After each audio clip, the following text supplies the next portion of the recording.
Bien, vamos a dar inicio a lo que viene a ser nuestra semana número 6. Estamos ya en el siglo XVII. En lo que específicamente vamos a trabajar hoy es en el Teatro del Siglo de Oro, enfocados en Pedro Calderón de la Barca con la obra La vida es sueño. Voy a hacer rápidamente un pequeño resumen de la parte teórica. Igual, chicos, bueno, en este caso chicas, les agradecería por favor que me dejen en el chat o me levanten la manito si tienen alguna consulta de la parte teórica. Ya, igual les he traído aquí preguntitas extras, ya saben, para seguir reforzando sobre el tema. ¿Ok? Bien, cuando nosotros hablamos del barroco, ya hay que recordar que es una corriente artística que va a tener como característica principal la complejidad formal. Es decir, estamos hablando del uso excesivo de figuras literarias, ¿no? Lo que generaba pues se podría decir, una deformidad en cuanto a la poesía y hacía bastante complejo el entendimiento de la misma, ¿no? Ojo, que esto no solamente se daba en el aspecto de literatura, sino también hablamos del arte general, como en el caso de lo que viene a ser la pintura, la música y también la arquitectura. ¿Ok? Entonces, ¿qué podemos decir nosotros como característica del barroco? Primero, su estilo recargado y su retorcimiento formal. Ya sabemos que cuando hablamos de la parte del estilo y el retorcimiento es por el abuso excesivo de estas figuras literarias, ¿no? Específicamente tenemos el caso de lo que es la metáfora y el hiperbatón, ¿no? En cuanto incorpora alusiones mitológicas, pues hablábamos mucho de lo que viene a ser, por ejemplo, el caso de Polífemo, que era un personaje que veíamos en la literatura antigua, por ejemplo, en el caso de los gigantes, ¿no? A eso nos referimos con alusiones mitológicas, ¿no? De eso hablaban en algunos temas la poesía. Asimismo, evidenciamos un gran dinamismo que equivale a la inestabilidad. Cuando hablamos de inestabilidad, pues recuerden de que ellos comentaban de que el mundo pues giraba, ¿no? Entonces decían, si el planeta gira, nuestra vida también gira, ¿no? Entonces ahí hablamos mucho del tema de lo que viene a ser la vida que lleva a la persona, ¿no? Hablamos de la muerte, ¿no? Cómo la vida se termina con lo que viene a ser la muerte, ¿no? Y qué tanto el hombre ha vivido en esta etapa. Después de ello, empleamos contrastes como la vida y la muerte, la realidad y la ficción, la locura y la cordura, ¿no? Por ejemplo, en el caso de la vida y sueño, vamos a ir viendo, pues, ¿no? La diferencia entre lo que se sabe si es la vida o la muerte, ¿no? Cultural y vivienda. ¿A qué se refiere con cultural y ecosistema? Ok, Miyuki, ahorita te voy a responder esa pregunta, ¿sí? Ahorita vamos a pasar a ese tema. Después de eso tenemos pues que el hombre es concebido como un ser inconstante de vida pasajera cuyo final viene a ser la muerte. Recuerden de que ellos hablaban de lo efímero que era la vida, ¿no? Un día te podrías morir, ¿no? Pero ¿qué tanto has disfrutado? Recuerden que primero estaba estos tópicos renacentistas, pues el Carpe Diem, el Locus Ameunus, no el Beatus Ille, y ellos hablaban justamente de la armonía que tenía que vivir el hombre, ¿no? Aquí, en esta parte del barroco, ya específicamente nos enfocamos en lo que viene a ser la muerte, ¿no? La vida como tal, que tanto has vivido y qué tanto, cómo se va a terminar tu vida en la muerte. ¿Ok? Eso es importante aclarar aquí. Luego de eso tenemos pues que la vida es una representación en la cual no sabemos si estamos en nuestra propia realidad o es una ficción, ¿no? Como que vivimos en una ensoñación. Ahora, recordemos que vamos a hablar de dos tipos de teatro, ¿ya? Tenemos el teatro popular con Félix López de Vega y el cortesano, ¿no? En el caso de cortesano, como bien dice, hablamos del lirismo, es decir, que hay una representación formal. Por ejemplo, ¿no? En lo que viene a ser la vida de sueño, vamos a ver lo que es que se presenten octosílabos, o sea que todo tiene que estar, es cierto, en 8 sílabas, además de que existe la rima consonante, es decir, que no es como los típicos diálogos que vemos hoy en día en el género dramático, ¿no? Simplemente que es el diálogo que va a decir la persona, no, sino que va a haber esa entonación al momento de decirlo, ¿ya? Eso es importante aclarar. Además de eso, vamos con la temática que va a abarcar es más que nada reflexivo y además filosófico, ¿no? Acá hablamos un poco como, hemos visto que se habla de la muerte, hablamos del existencialismo, ¿no? Del hombre. De igual manera, hablamos de la perfección formal y técnica que se relaciona con el lirismo, y hay una tendencia a la idealización y también a lo alegórico, ¿no? Recuerden que cuando hablamos de lo alegórico viene a ser la representación, pues ya sea de personajes, ¿no? Que generaban pues los valores abstractos, no era como que un personaje era la representación de la justicia, el otro personaje la representación de la solidaridad y así. Buscaba que esas temáticas se aborden a través de personajes y sus acciones. ¿Ok? A eso nos referimos con ello. Perfecto. En el caso ya de lo que viene a ser la parte popular, no abarcaba tanto esta parte formal, sino lo popular buscaba lo que era la cotidianidad, ¿no? Temas y personajes cotidianos que sean parte de la realidad en ese momento de la persona, ¿no? Por eso hablamos pues de una riqueza inventiva, ¿no? Buscaban ellos pues que los personajes que se escogían en las obras no sean diferentes a la sociedad, ¿no? Eran como personajes ya estructurados, ¿no? Es muy fácil, por ejemplo, saber de que en esa época existiera pues un viejito que fuera árabe, una criada que fuera, por ejemplo, sumisa, ¿no? O sea, como que personajes estructurados, algo así como que ustedes dicen, ah, ya sé, siempre tiene que haber un malo en la película, ¿no? Igualito, ¿no? Ya eran como que estos personajes ya se sobreentendían qué tipo de representaciones iban a tener, ¿no? En las obras teatrales.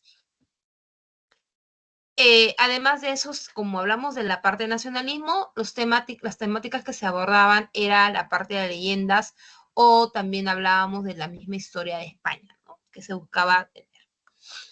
Entonces, es por ello que nosotros vamos a diferenciar aquí un poco lo que viene a ser un poco las características del teatro del siglo de oro. Como hemos visto, hay dos realidades teatrales aquí, ¿no? En cuanto a la parte estructural. Estamos en la parte estructural de cómo eran escritos o redactados este tipo de diálogos. Por ello que tenemos aquí una característica importante. Aquí, a diferencia de lo clásico, se va a mezclar lo trágico y lo cómico a la vez. Ahora, Miss, ¿cómo se va a hacer esta mezcla? ¿Cuál va a ser la innovación? Pues van a integrar, aquí se va a integrar el famoso personaje gracioso, ¿ya? Este va a ser la innovación que va a presentar este teatro del barroco. Segundo, otorgamos mayor realismo a las obras. Las temáticas que se abarcaban en ese tipo de teatros, o también conocido como corralones, eran obras que podían suceder a diario, ¿no? Como por ejemplo, ¿no? En el caso de lo que hemos visto, ¿no? De la vida y sueño, vemos qué cosa, un padre que busca saber el destino de su hijo, ¿no? Era común en esa época, pues, que los padres que buscaban saber un poco cómo iba a ser el futuro de su hijo, ¿no? Si iba a ser una persona buena o mala, si iba a gobernar o no iba a gobernar. Entonces, eso es parte de la realidad que se vivía en la época. Y que hasta ahora se da, ¿no? Porque ahorita veo que algunas personas preguntan, ¿no? A ver, mi hijo, ¿de qué signo es? ¿No? A ver, ¿cómo va a ser su vida? ¿No? Igualito, ¿no? En esa época era, pero por cuestiones de los astros, ¿no? Los astros eran los que definían, pues, supuestamente el destino de la persona, ¿no? Además, ya sabemos que el propósito del teatro, ¿cuál era? El deleite, buscaba entretener al espectador, ¿no? Y por último, tenemos en esta parte que se va a dirigir a un público socialmente heterogéneo, es decir, que no teníamos pues como que esta definición entre qué tipo de personas podían asistir, ¿no? No. Era común de que personas pueden ser de alta, baja, ¿no? O media sociedad puedan ver ese tipo de obras, ¿no? ¿Qué más? Recorremos al suspenso. ¿Por qué recorremos al suspenso? Porque como buscamos entretener al público, no era, como se dice, muy fácil saber qué iba a pasar en la obra. Por ejemplo, vamos a poner aquí, ¿no? En el caso de La vida es sueño, ¿no? Hemos visto un personaje como Segismundo, pues, que ha vivido su vida encerrado porque su papá lo quiso hacer. tú puedes decir, Miss, capaz para mí el final es que Segismundo se vengue del papá, ¿no? Porque es lo correcto, ¿no? Pero vemos un cambio en la historia, porque Segismundo no se venga del papá, al contrario, Segismundo lo que hace es perdonarlo. Ay, entonces hay un giro en esta historia, ¿no? Hay un giro, es como para poder ver un poco esta realidad nueva, ¿no? A eso se refiere con el suspenso, ¿no? Como que te dejen intriga lo que pueda hacer este personaje en realidad, ¿ok? Además, como justamente les dije, aquí va a haber esta diferencia al género dramático que conocemos ahora, ¿no? Estos tipos de teatro que están actuales, ¿no? En esta época, específicamente en el siglo de oro, vamos a ver que los diálogos, por lo mismo que va a tener esta formalidad, van a estar escritos en verso, ¿no? Si hablamos del aspecto netamente cortesano, vamos a destacar el uso del octosílabo, es decir, va a estar dividido en 8 sílabas. Seguimos. Los temas aquí van a ser variados, porque justamente lo que se buscaba era, uno, como el público era heterogéneo y dos, buscábamos entretener, entonces no podíamos centrarnos solamente en una temática, ¿no? Se buscaba variedades, ¿no? Situaciones que puedan suceder en la vida, el desamor, la traición, ¿no? La pelea del hombre con su destino, el qué va a pasar, pues, el hombre cuando se muere, ¿no? Cómo puede ser su vida, ya. Ese tipo de temáticas era lo que se abarcaba, ¿no? Siempre y cuando estas temáticas tengan realidad con la persona, o sea, que sea parte de su realismo, ¿no? No diferente, no buscábamos esos aspectos. Además de ello, la acción es más importante que los personajes, ¿no? Ahorita, por ejemplo, este teatro actual que vemos, sí vemos el reconocimiento, ¿no? Como que este actor sí, no. En esa época los actores no eran muy conocidos, ¿no? Solamente destacaba más el trabajo y la trama que tenía la obra, ¿no? Eso era lo más importante en la época, más allá de los actores y personajes. Y además, pues ya sabemos que para poder generar la mezcla entre lo trágico y lo cómico, aquí vamos a emplear personaje, en este caso, el personaje gracioso, ¿ya? El personaje gracioso. Bien, vamos ahora con la pregunta de su compañera, que justamente me está haciendo la consulta del culteranismo y también del conceptismo, ¿ya? Bueno, el oculterano y el conceptista van a hablar, pues, va a ser una aparición en el barroco español del siglo XVII también, en el cual también va a buscar esta parte de la complejidad, ¿no? A la vez embellecer y a la vez un poco esta complejidad formal de la lengua. Ahora, ¿qué va a ser el culterano? ¿Ya? En el caso de Luis de Góngora, va a tener un poco más de léxico más culto, el uso más de la palabra elaborada, del lenguaje.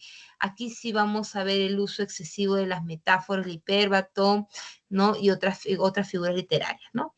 Porque se creía, pues los culteranos creían que cuanto más recargaba, ¿no? Más recargaba, ajá, el conceptismo es lo contrario, así es. Ellos pensaban que cuanto más recargaba, más bonito se veía, ¿no? Eso es lo que pensaban los culteranos. Cuanto más se recargaba esta belleza, más, ¿no? Más se recargaba, más bello era la poesía, ¿no? Porque decían, nosotros utilizamos el lenguaje formal, ¿no? Somos los formalistas, entonces tenemos que hacerlo así, ¿no? Pero también eso a la larga generó un poco la incomprensión, ¿no? Era como que la persona tenía que cada vez más rebuscar las palabras como para poder comprender los versos. Eso es en el caso de los culteranos. Bien. En el caso del conceptista, por ejemplo, tenemos aquí a Quevedo. Él va a ser más breve, ¿ya? Pero no se va a enfocar más en la parte de la formalidad, sino que él va a buscar lo contrario, va a buscar la profundidad del contenido, mientras que el culterano buscaba más la parte de la formalidad en la palabra, el conceptista va a buscar más la profundidad del contenido, ¿ya? Ahí está la diferencia. Además, aquí se va a usar mucho esto de las paradojas, el juego de palabras, porque ellos decían que cuanto más ingenioso y novedoso sea, ¿no? Y a la vez más breve, mejor, ¿no? A diferencia del culterano que él buscaba más, ¿no? Popular como concertista y cortesano como culterano, puede entenderse que son similares. Claro, Lo que pasa es que, Miyuki, en el caso del culterano, era como que más para, se podría decir, para la gente culta, ¿no? Para los cultos. Por eso ellos buscaban, o sea, se creía, ¿no? Si tú eres una persona culta, tú debes entender mi poesía, ¿no? Así yo use excesivos hiperbatones, así yo use, pues, excesivas metáforas, tú debes comprenderlo, ¿no? Porque,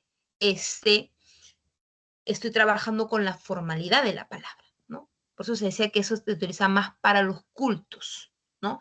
Y no había, pues, esa brevedad, ¿no? Que quizás existía con lo que viene a ser los concertistas, ¿no? Los concertistas eran más breves, más ingeniosos, y yo decía, ¿por qué darle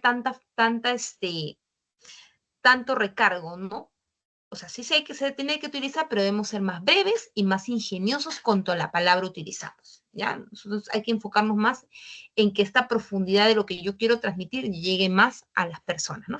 Por eso buscaban esta brevedad, ¿sí? No sé si me dejé entender, hija.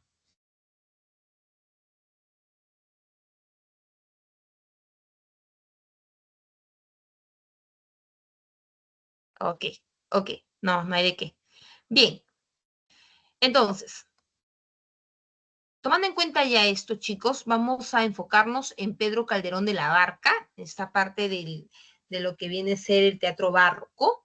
Recordemos que en esa época no se decía, pues, obras teatrales, sino que eran conocidos como comedias. Ujú. Profesora, ¿personajes tipo y arquetipo son lo mismo? Sí, o sea, cuando decimos arquetipos, ¿ya? Cuando decimos arquetipos, son personajes comunes. O sea, son como personajes que tú ya sabes que sí o sí pueden haber, por ejemplo, en una serie, ¿no? O en una película, ¿no? Los famosos personajes ya establecidos, ¿no? A eso se refieren con arquetipos. Ajá, generalizados, exactamente, ¿no?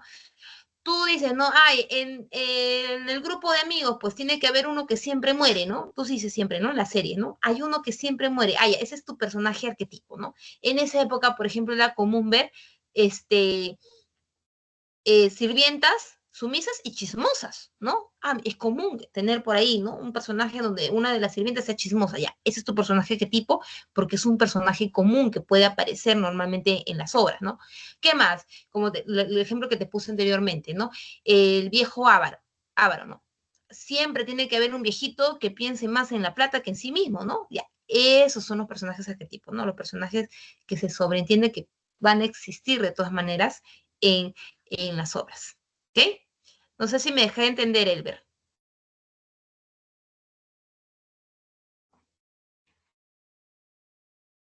Ok. Sí, perfecto. Ya, listo, hijos. Ya. Tengamos en cuenta lo que le estaba diciendo. En esa época no se decía, pues, obras teatrales, sino se conocían como comedias. ¿Ya? Pedro Calderón de la Barca va a escribir 120 obras teatrales, pero la que obviamente más va a resaltar va a ser La vida y sueño, ¿no? En rasgos formales tenemos pues que es en género dramático, va a ser un drama filosófico porque va a hablar pues sobre la lucha del hombre, ¿no? Con su destino, además de su existencia también.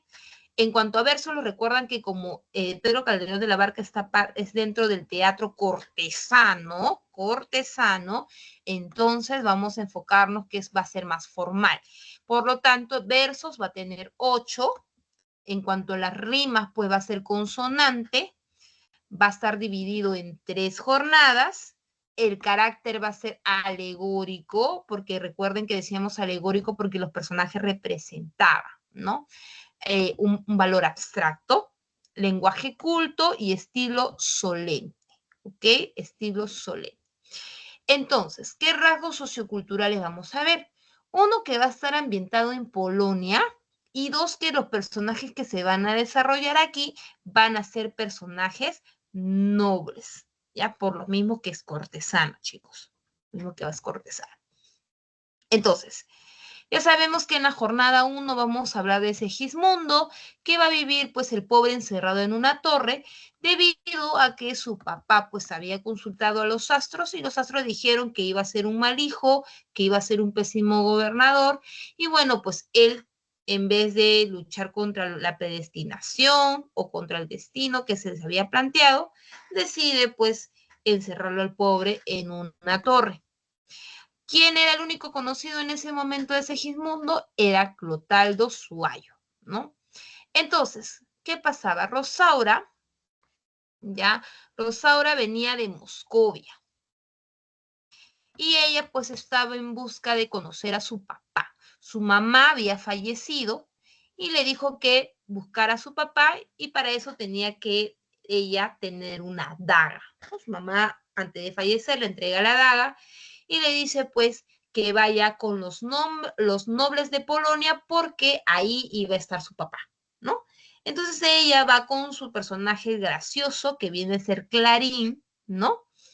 Y pues ella para evitar inconvenientes en su viaje, porque obviamente una cosa es ir como mujer y otra es ir como hombre, ella tenía ese miedo a que quizás la hagan sentir inferior, ¿no? Que pueda tener peligro, se viste como hombre, ¿no? Rosaura se viste como hombre y es así que ella va a llegar sin querer queriendo, porque comenzó a llover, va a llegar a esta torre, ¿ok? Cuando ella llega a la torre, escucha pues los sonidos de una cadena, la pobre se asusta y es ahí que se encuentra con Segismundo, ¿no? Ve a un Segismundo lamentándose y Segismundo, recuerden que como estuvo toda su vida encarcelado en la torre, el único que él conocía, ¿quién era? A Clotaldo, ¿no? Solamente conocía a Clotaldo. Entonces, él pensó que era Clotaldo.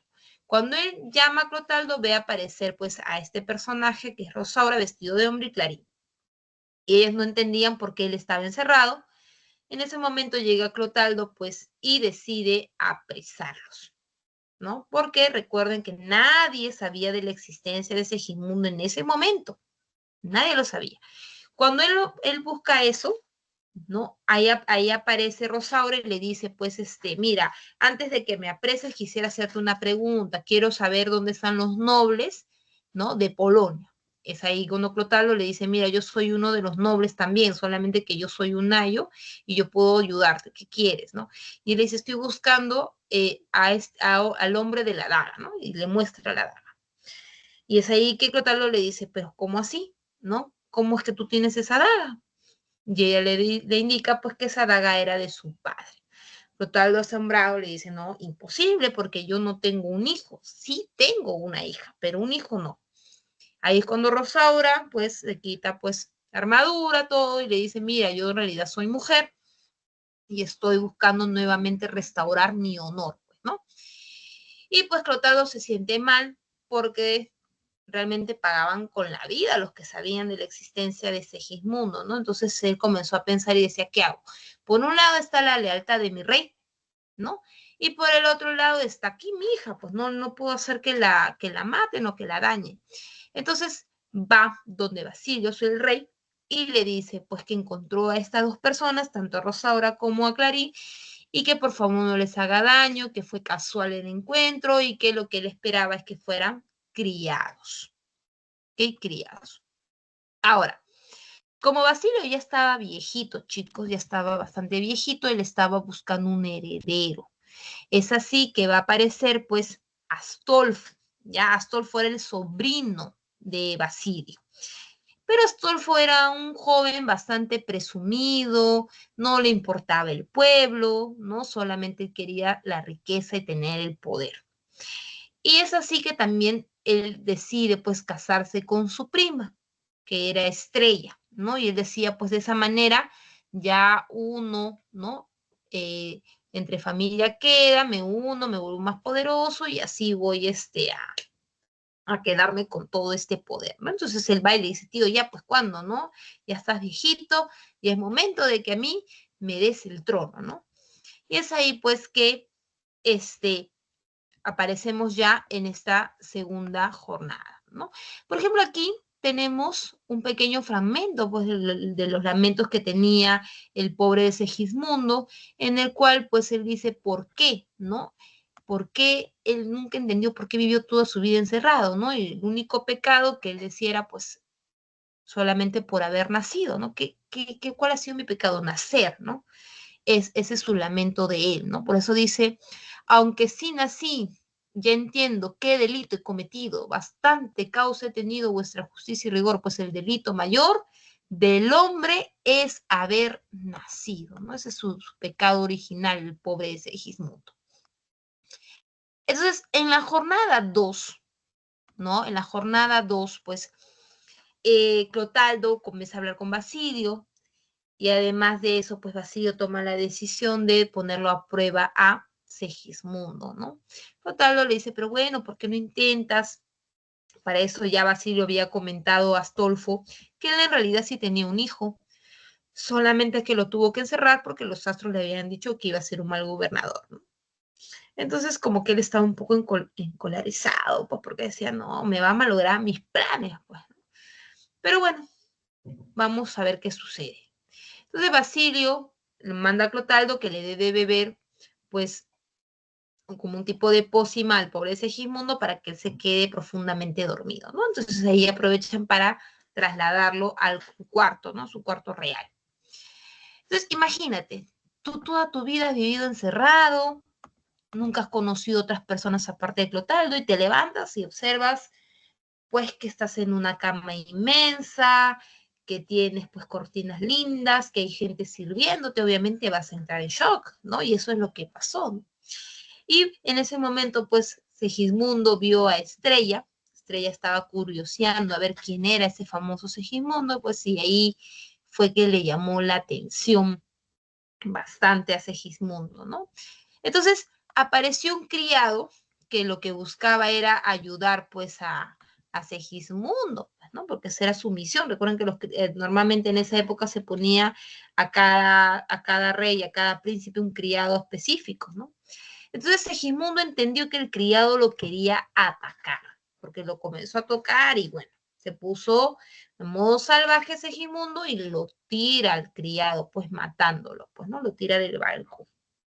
Entonces esa fue la señal para que Basilio pues diga, no, este hijo mío de todas maneras va a ser un salvaje, no va a ser un buen rey, otra vez lo voy a encerrar, ¿no? Entonces agarró a varios soldados que lo tuvieran a Segismundo y le dio la pócima. Pues no, es así que la pócima lo volvió a hacer dormir al pobre muchacho.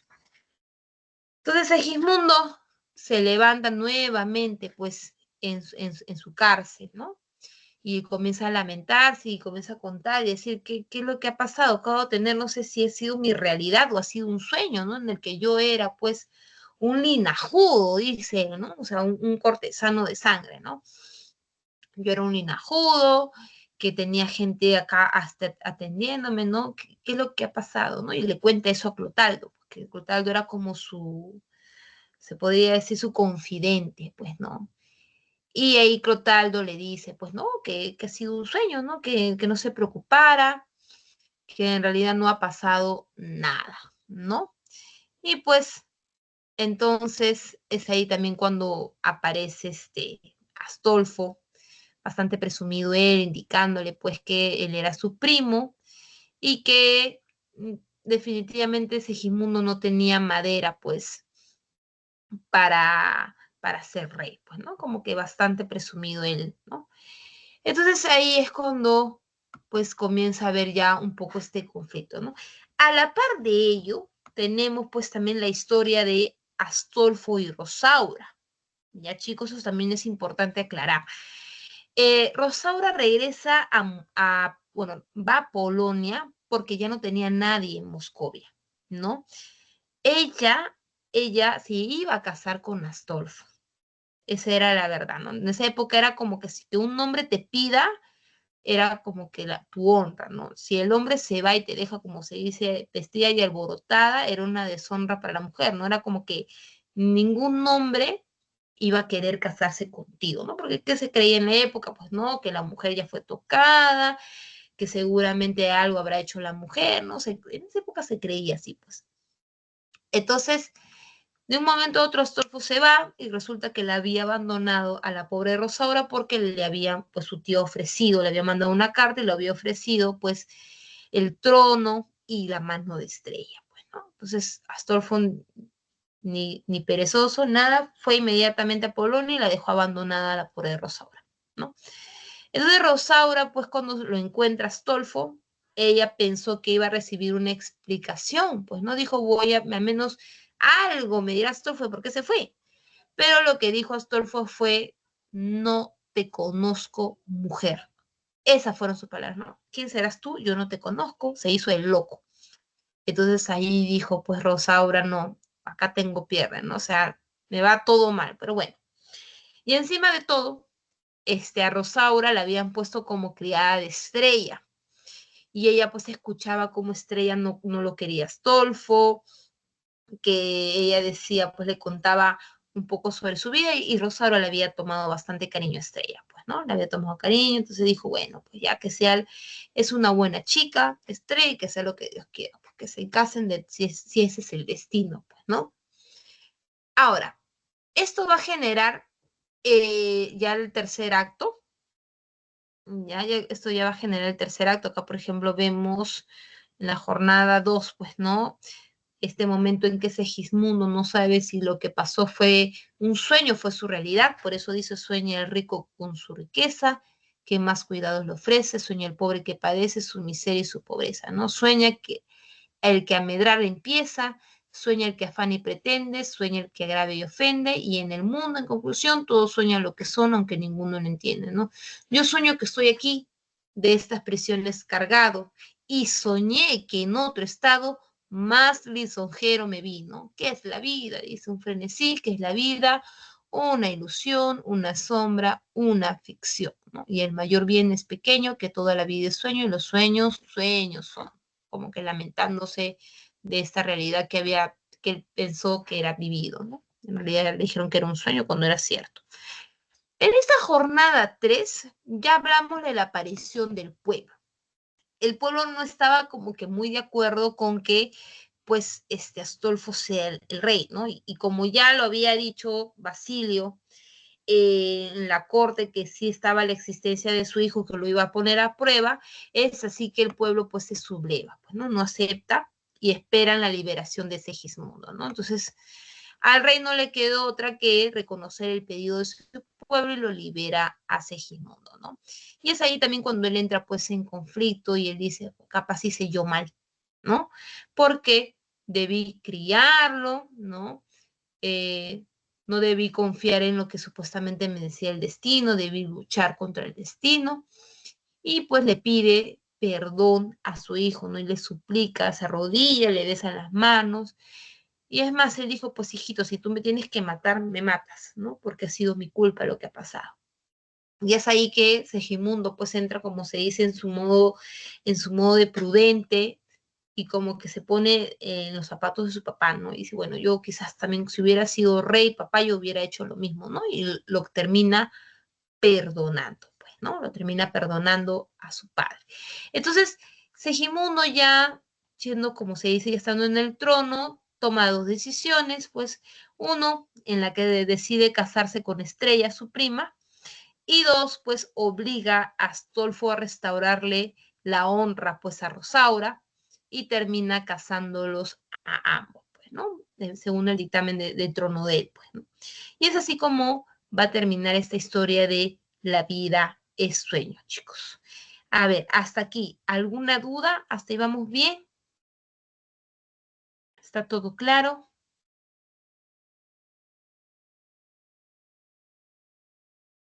Todo claro, Miss. Sí, perfecto, gracias, Ana.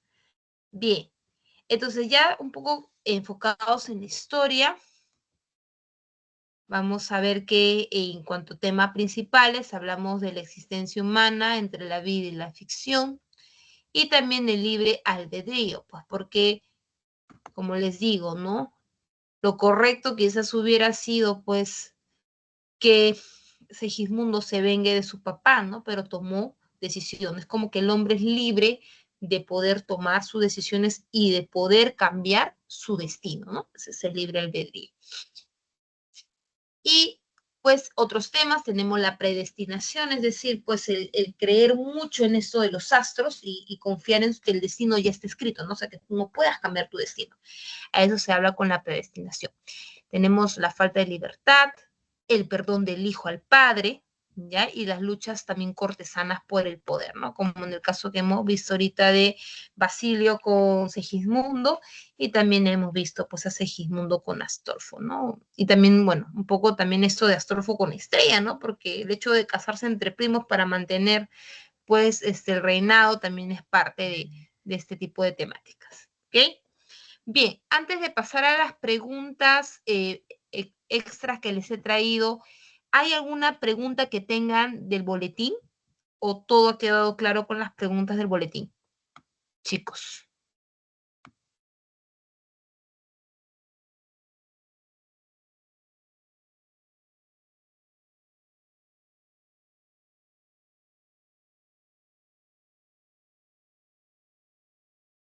A ver, ¿no hay ninguna duda con las preguntas del boletín? ¿Sí? ¿Todo ok?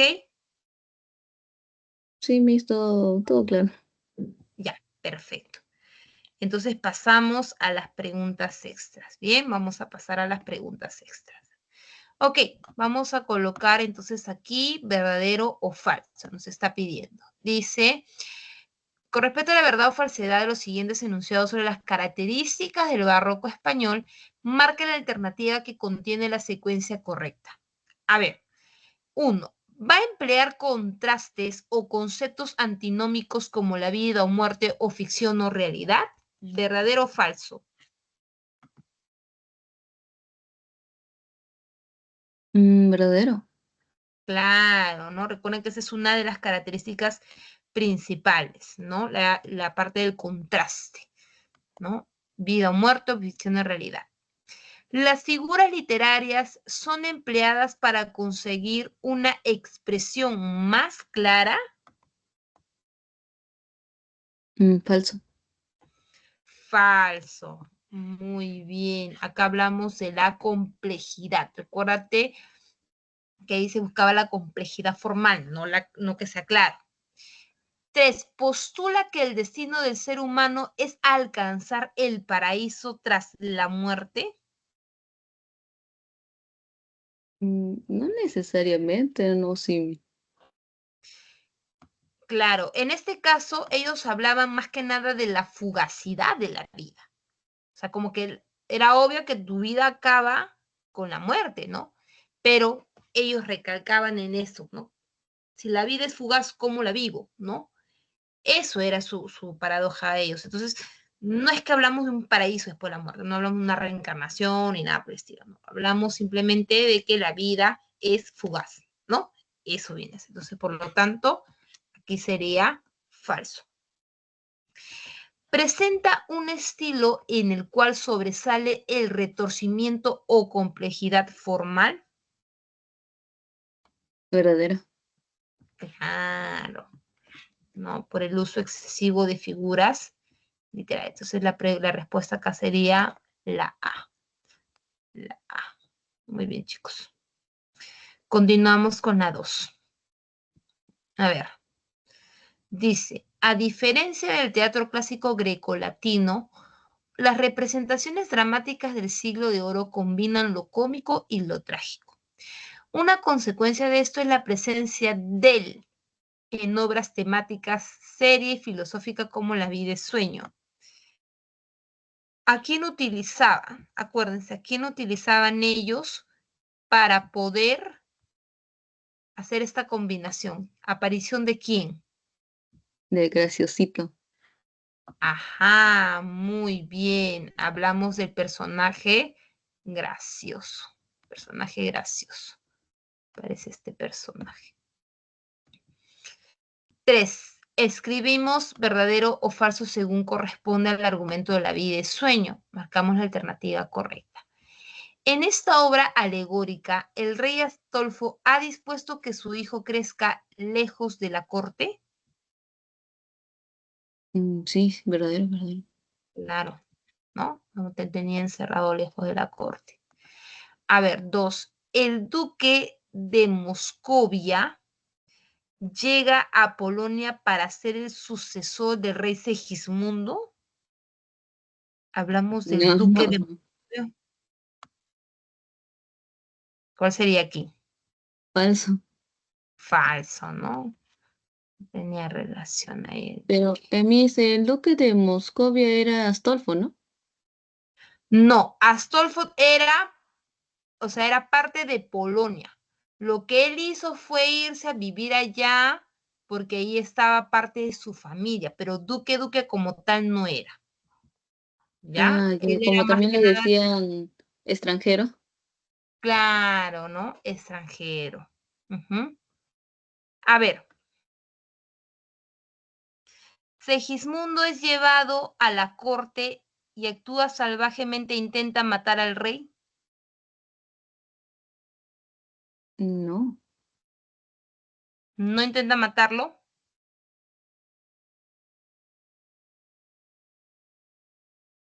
ya me perdí. ¿En qué parte estamos? A ver, aquí. A ver, ¿qué dicen ustedes? A ver, Segismundo es llevado a la corte y actúa salvajemente e intenta matar al rey. Misa se refiere cuando recién, digamos, recién aparece ahí en Ah, el castillo, ¿no? Por así decirlo. claro, cuando él llega, ¿no? Ah, entonces sí. Pero dice acá algo importante, ¿no? No es llevado a la corte, ¿no? Él es llevado a sus aposentos, ¿no? Pero en esa época, chicos, se decía corte no tanto por el Senado, por ahí, ¿no? Sino por el espacio, ¿no? Más que nada se refería a esta parte del espacio.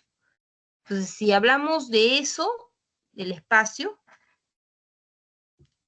ahí sería verdadero, ¿no? Pero acá dice que intenta matar al rey, pero mató al rey específicamente, o a quién mató, a quién quería matar. Ah, a A ver, uno de, por así decirlo, soldados o... claro, pero más que matar al rey, él quería matar a Clotaldo, ¿ya? Eso es importante aclarar. ¿Por qué? Porque él decía que Clotaldo lo había traicionado. Cuando él se levanta, ¿ya? Y ver a los hombres, el que aparece a su delante es Clotaldo. Y Clotaldo le decía, cálmate, Segismundo, ¿no? Y él le decía, pero ¿por qué? Tú sabías esta realidad. Y él le dijo, sí, sí lo sabía, ¿no? Pero entonces, ¿por qué me has mentido? Eres un traidor, le dijo, ¿no? Eres un traidor porque tú me has mantenido encerrado sabiendo todo esto, ¿no? Y ahí es cuando ahí Segismundo intenta matar, ¿ya? Entonces, no es que intenta matar al rey, más bien el que intenta matar es a Clotaldo, ¿ya? Intenta matar a Clotaldo. Ya, a ver, el pueblo se subleva, ¿ya? Puesto que no desea que Astolfo herede el trono polaco.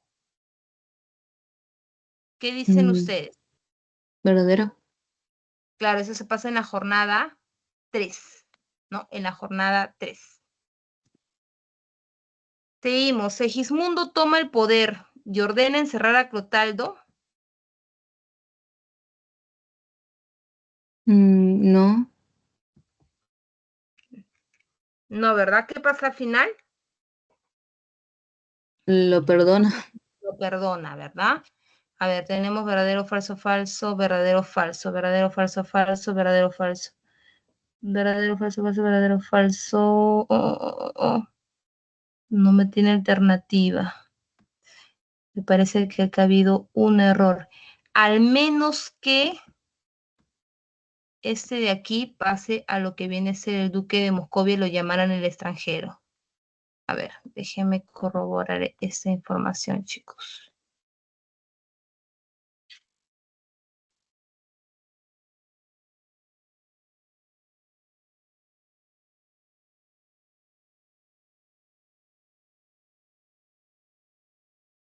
A ver, estar aquí. Ajá. Ujú, ujú, ujú, ujú. Dependiendo, ya. Acá va a depender de la adaptación, dice.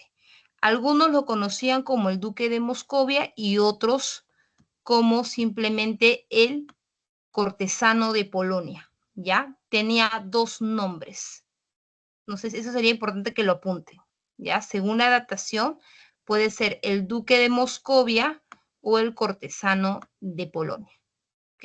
Entonces ya tomando en cuenta esto, aquí sería verdadero. Entonces acá tenemos verdadero, verdadero, falso, verdadero, falso. La respuesta sería la A.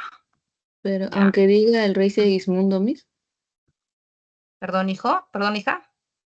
digo, Ah, aunque, verdad, dice Segismundo también, ¿no? El rey de ajá, Segismundo. No, entonces ese sería falso. Entonces esa no tiene alternativa. Quedaría verdadero, falso, falso, verdadero, falso. No tendría alternativa este de aquí, chicos. Ese de aquí no tendría alternativa.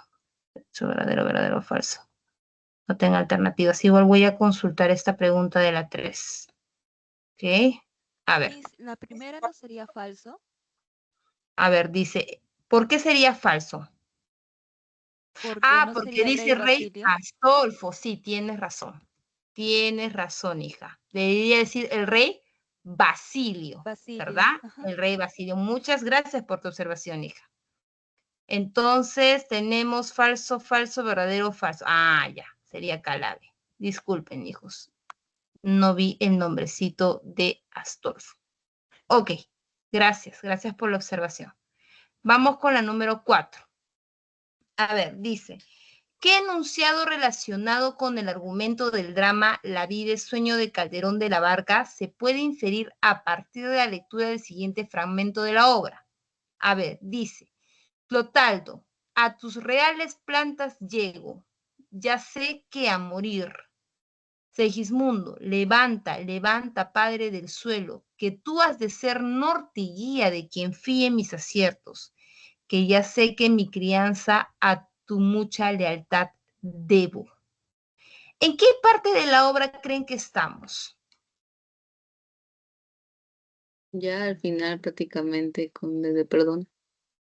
Claro, ya estamos hablando del perdón, ¿no? Porque ahí es cuando Segismundo ya le está pidiendo que se levante, pues, ¿no? Y que además le dice, ya sé que mi crianza a tu mucha lealtad debo, ¿no? A quien fíe mis aciertos. Entonces, de acuerdo a esta parte de la obra, ¿cuál viene a ser el enunciado que se relaciona?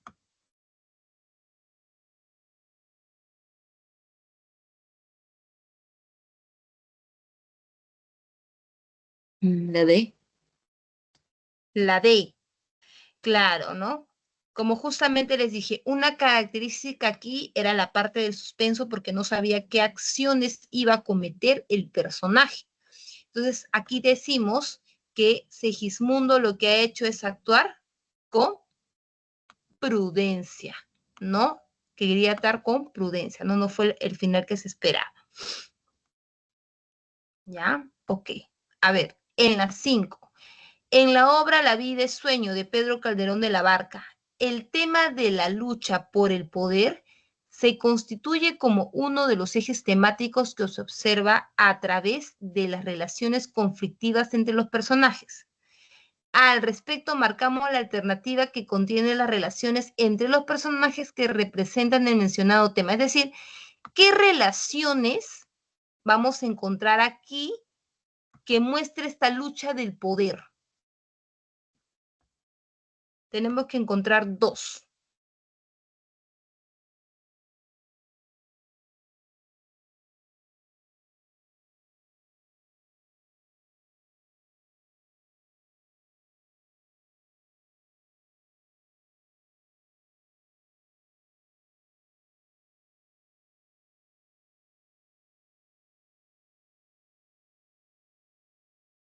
Vamos a ver acá, lucha por el poder. Vamos a poner acá en rojito.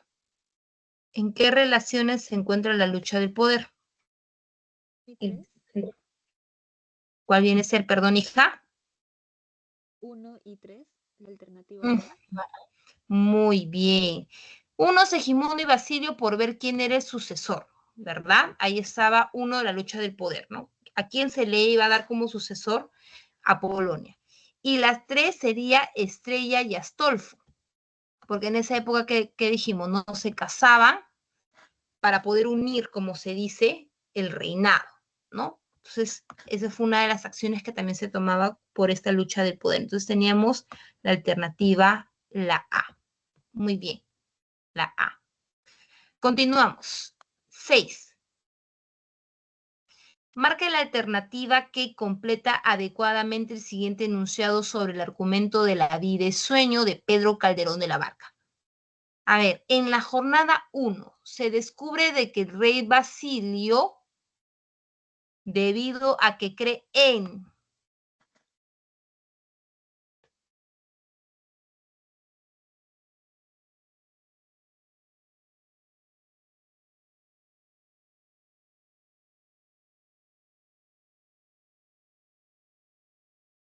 La B.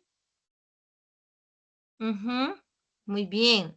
En este caso, él mantiene encerrado a sus hijos debido a que cree mucho en los augurios de los astrólogos, ¿no? De acuerdo a eso, tomó su decisión.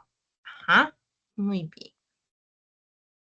7. Respecto a los temas desarrollados en la vida y sueño de Calderón de la Barca, la culpa con la que nace Segismundo hace referencia a...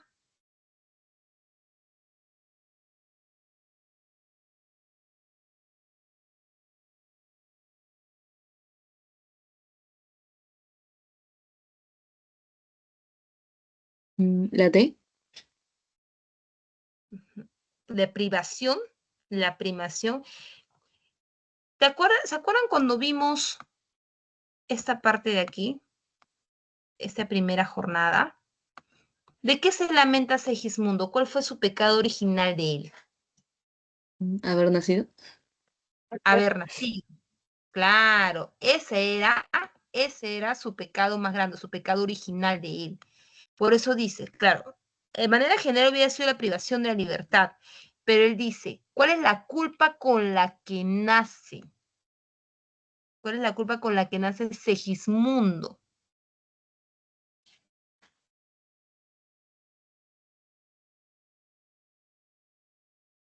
La semi. La E. Enano. Ajá, a ver, él recuerda algo. En este caso sería la E, la idea del pecado original con el cual nacen todos los hombres. O sea, como que él pensaba que el único pecado que tenía el hombre en esa época era nacer. Eso era la culpa que tenía Segismundo. La C no podría ser, no porque no sea, sino porque, escúchame, dice, profecía que señala a Segismundo. Segismundo no sabía de la profecía. Su padre sí lo sabía, pero él no. Si él hubiera sabido, ¿no? Uy, mi papá me encerró porque yo, pues, iba, según los astros, iba a ser quizás un rey mal y todo lo demás. Bueno, quizás ahí sí hubiera sido la respuesta, ¿no? Hubiera sido otra la historia, ¿no? Pero Segismundo nunca, en ese momento no sabía qué era lo que había cometido. Por eso que él dijo, ¿no? Mi único pecado original fue haber nacido. ¿Qué? Por eso es que él se destaca en ello, ¿no? Su idea preliminar, el cual nacen todos los hombres, ¿no? El único pecado es nacer. Lo que hacemos todos los hombres, nacer. Por eso la alternativa viene a ser la E. ¿Ya? La E. La siguiente. Marca la alternativa que completa correctamente el siguiente enunciado relacionado con la vida y sueño de Calderón. En este drama filosófico, el libre albedrío o facultad humana para elegir entre el bien y el mal se plasma cuando hablamos de libre albedrío. ¿En qué acción, chicos?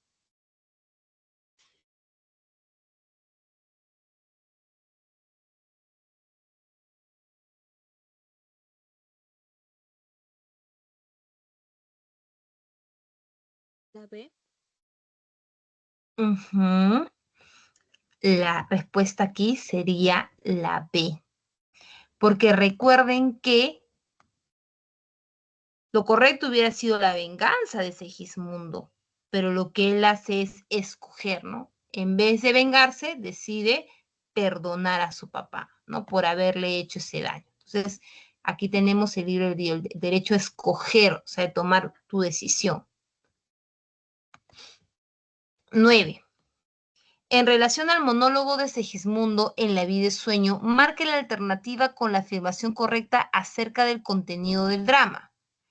Sueña el rey que es rey y vive con este engaño mandado, disponiendo y gobernando, y este aplauso que recibe prestado en el viento escribe, y en cenizas le convierte la muerte.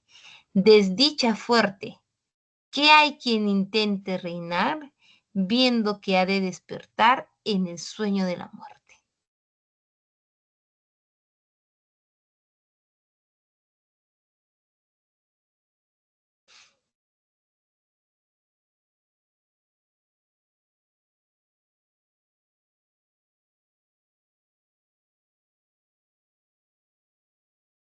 A ver, mira, ¿a quién está haciendo referencia aquí Segismundo?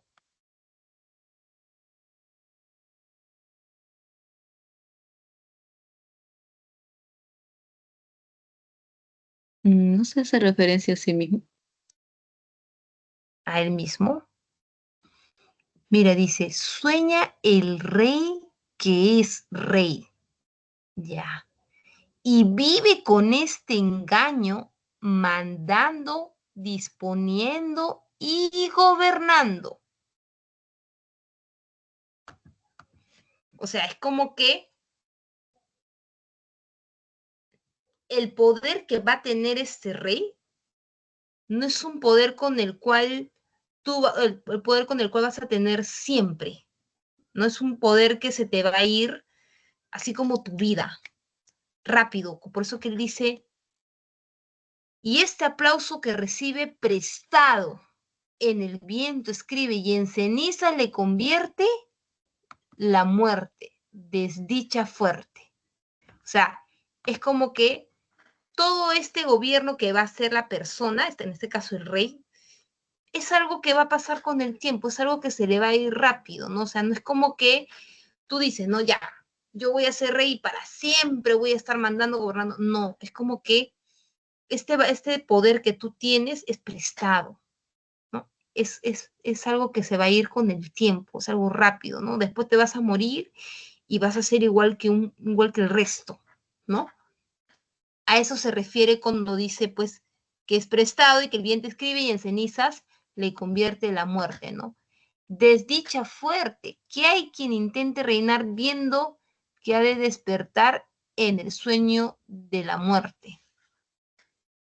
¿Sería la B? Claro, aquí estaríamos hablando de la B, ¿no? El poder terrenal va a poseer escasos valores, pues va a ser algo rápido, ¿no? O sea, tú puedes ahorita, como se dice, estar en tu reinado, pero después este reinado se te va a ir, ¿no? Y va a venir otros sucesores. Es como que, por ejemplo, ahorita, ¿no? Basilio, ¿qué pasó con Basilio, no? Su reinado le duró un tiempo. ¿Y después qué?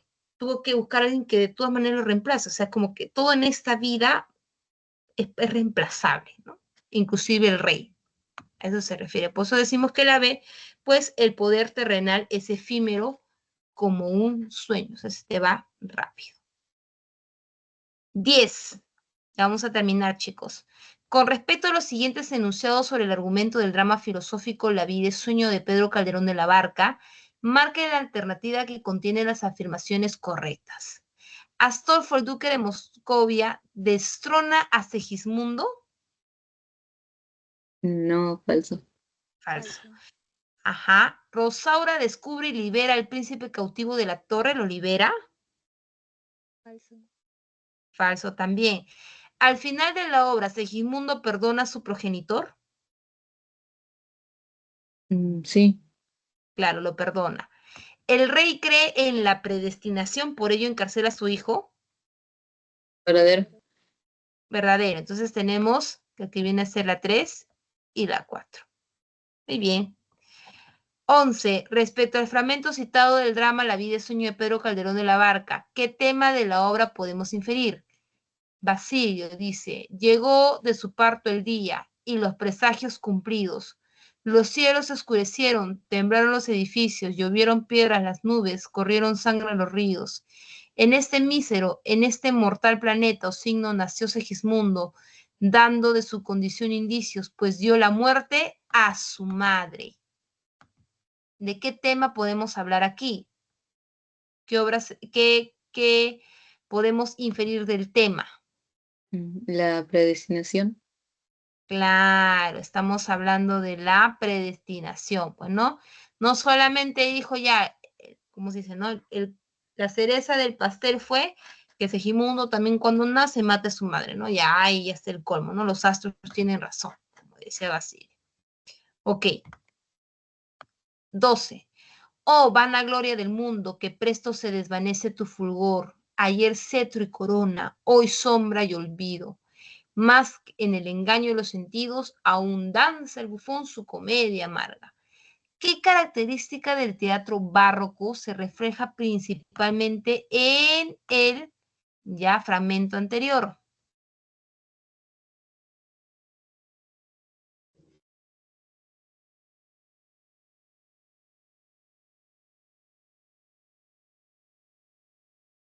Casa. Ujú. Muy bien, hija. Muy bien. Sería la C, ¿no? Como se dice acá, habla de la fugacidad de la vida, ¿no? Ayer cetro y corona, hoy sombra y olvido, ¿no? En un momento vas a ser bueno, en un momento vas a ser conocido, pero después te van a olvidar, ¿no? Entonces sería la C. 13. ¿Cuál de las siguientes afirmaciones define mejor el estilo literario del teatro barroco? ¿Cuál es el estilo?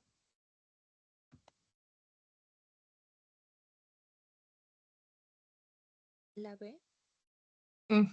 Muy bien, hija. Abundancia de simbolismo, ¿no?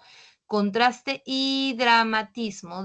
Saben que cuando hablamos de contrastes, vida o muerte, realidad y ficción. ¿Ok? Bien, chicos, nos vamos a quedar hasta aquí.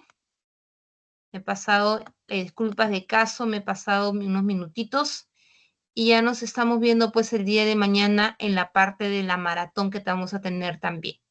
¿Ok? Entonces los espero mañana, chicos. Cuídense, descansen y ya mañana nos estamos encontrando. ¿Bien? Chao, Cuídense. Miss. Chao, Chao, Miss, chao. gracias. Nos vemos. Hasta luego.